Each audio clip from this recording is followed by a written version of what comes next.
Hey everyone, it's Nicholas Wilton at Art to Life, and I am here again with John Seed.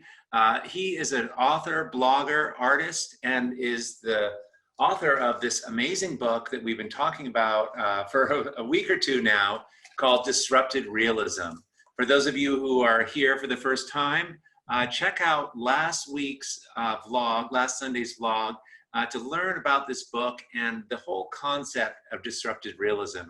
But today we're going to dive into it a little bit deeper because this is really super interesting, and I share everyone's enthusiasm, and I'm curious, and I've been thinking a lot about why the reaction, why this is connecting, and I think, John, I think this disrupted realism is sort of like disrupted life right now. I mean, our lives have been disrupted. I know this is an art book, but it's hard not to point at the actual reality of what's been happening with COVID and this pandemic. Well, I've had people point out to me, they say, John, your book is really on time. It's right for this moment. And I remind them, I say, well, you know, I began seeing paintings with these kinds of characteristics 5 years ago. And the book project is about 2 years old. So what I tell people is that I think artists have a sense of the future. They are good, what do you call it, canaries in the coal mine. And I think the anxiety that many of the artists tapped into with their artwork, it resonates even more strongly now as we look at our current situation. So maybe that's why we got such a great response on social media. I couldn't believe the comments and the enthusiasm and the intensity when you posted the first video. Yeah, I mean, and I think disrupted realism or disrupted reality is, we've been living in this for a while now. I mean, you can't go to sleep without a buzzer on your phone waking you up. You can't, you know, even when I'm painting, it's hard for me. I'll set a timer and I try to make it through an hour without something coming in. And even if it does, I try to ignore it, but it's hard to. There is just, we're all doing many things all at the same time, where you watch the news and there's a ticker tape underneath talking about the stock market, it's talking about everything. We're just multitasking ad nauseum. I mean, it's just crazy. So this art book and these artists and this movement, it's happening now. They're speaking to what's happening now, even before the pandemic. You know, one thing I want to emphasize is that all these artists are individuals. I was very careful in crafting the book in not saying there's a single approach or there's one way of making this happen. But what I just kept noticing as I looked at artists under consideration for the book, I thought in this individualistic way, in this great variety of ways, people were trying to find their center. They were trying to find what matters to them and what are the emotions they're feeling, what do they want to say, and they use the formal elements of painting to find their individual voice, to channel that experience and that anxiety. So it is about individuals. It's not a single way of doing things. Absolutely. And as an outsider, kind of at the 30,000 foot view, you were able to capture and notice that common resonance with this. I mean, that's what a movement is. I mean, the artists, probably many of in this book, are just making their art, but it takes rising above it to maybe draw and make connections that they wouldn't otherwise make. It was neat to be in that position. And I volunteer sometimes at the local high school. I know the local high school art teacher, and I gave her a copy of the book. And as we were walking to my car, she said to me, she said, "This is the art of our time." And I thought, that's a tremendous compliment. Yeah. You know, looking over the book, I thought, if that happens, if people have a sense that it fits and it's relevant for now, I'll just sit back and enjoy from here on out. Yeah, there's something about the time right now.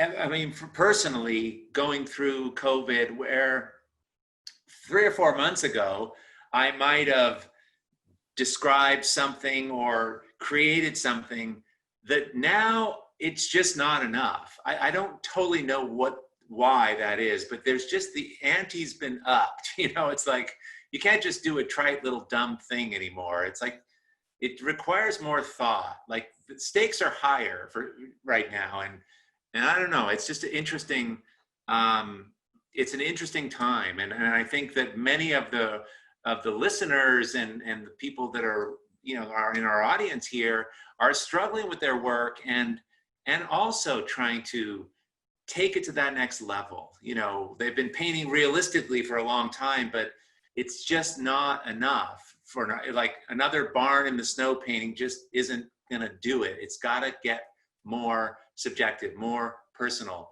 go to the next place maybe. I don't know. It's a little bit, I wonder if we're having an experience like other generations might have had in wartime, you know, where you feel the world going crazy outside. And then you're between these two worlds. We all want to make the world better. We want to take on the problems that are occurring. We want to let everyone know that, you know, that we care. And yet you also want to go into the peace and privacy of your studio and say, what matters? Yeah. What am I really doing right now? And Yeah. that painting allows you to do, as we were talking, using this word of center, it allows you to get back to your center and step away, which is so important. Yeah. Yeah. And so we talked about some artists last week and kind of flipped through the book a little bit, but could you dive into one or two of the artists here a little bit and share with us some of the backstory of this?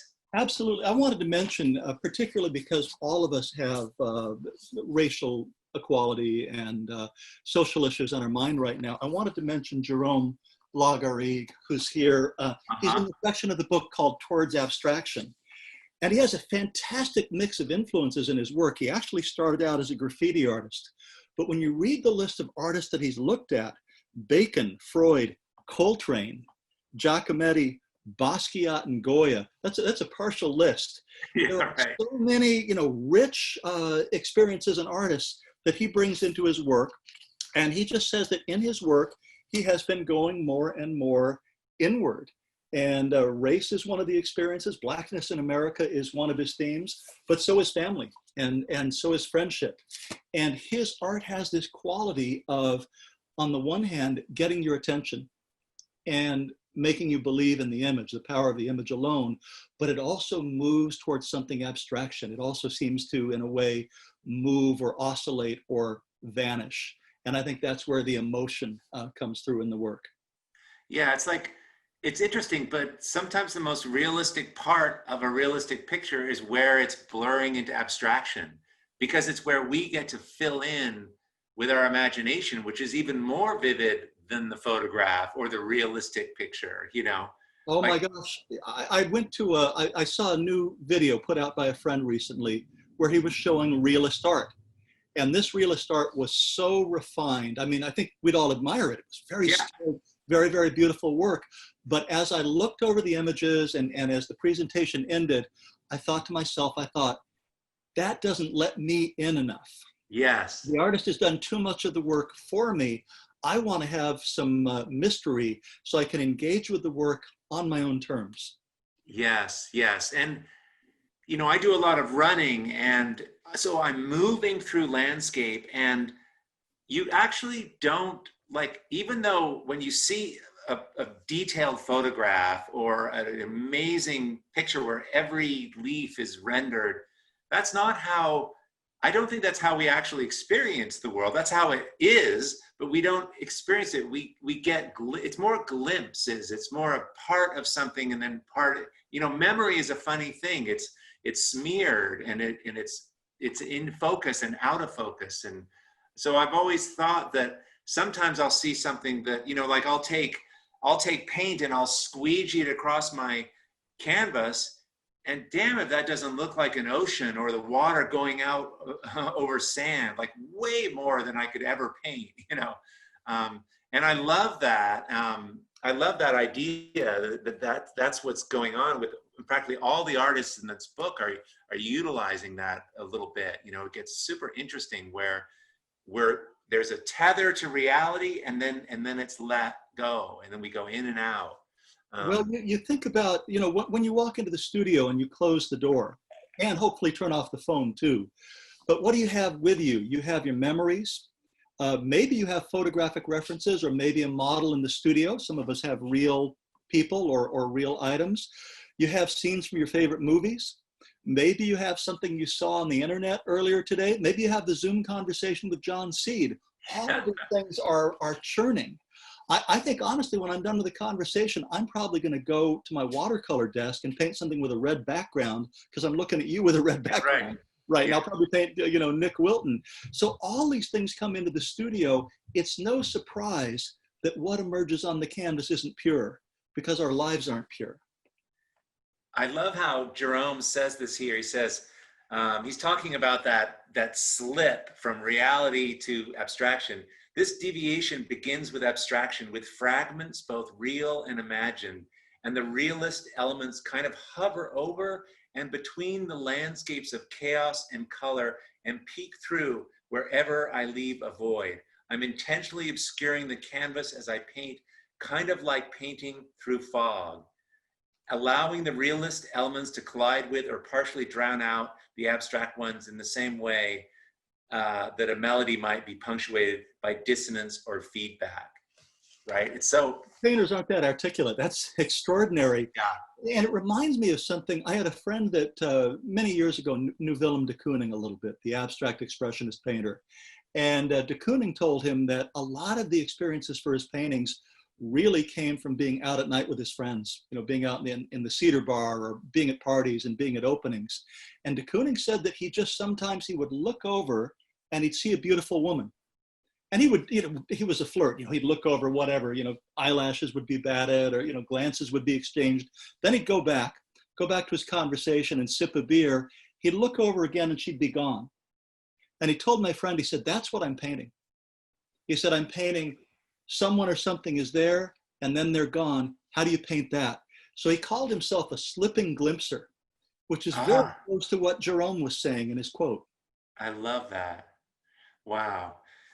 Listen, John, so we have we offered to our audience last week, you're going to announce today a winner of a copy of your book, right? Absolutely, yes.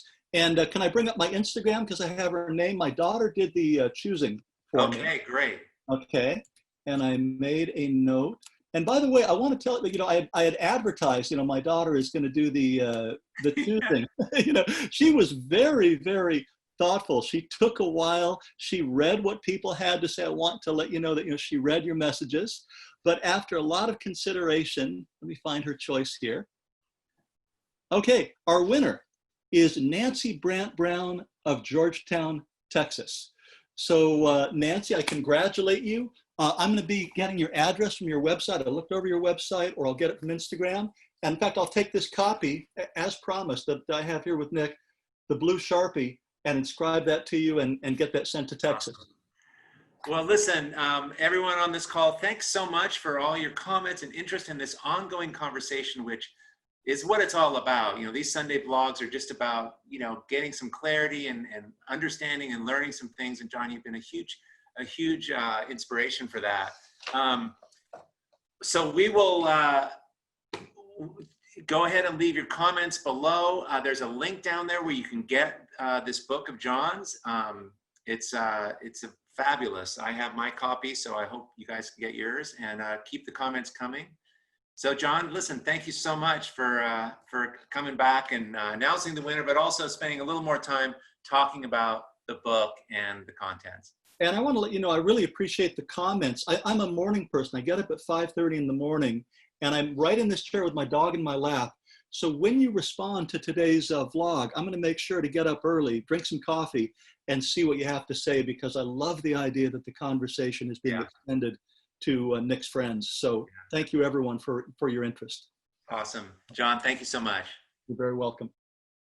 Hey, everyone. If you found this helpful, I have a whole lot more to teach, share, and inspire you with every single week. So please join the Art to Life YouTube channel by clicking the subscribe button below. Okay, great. Let's do this.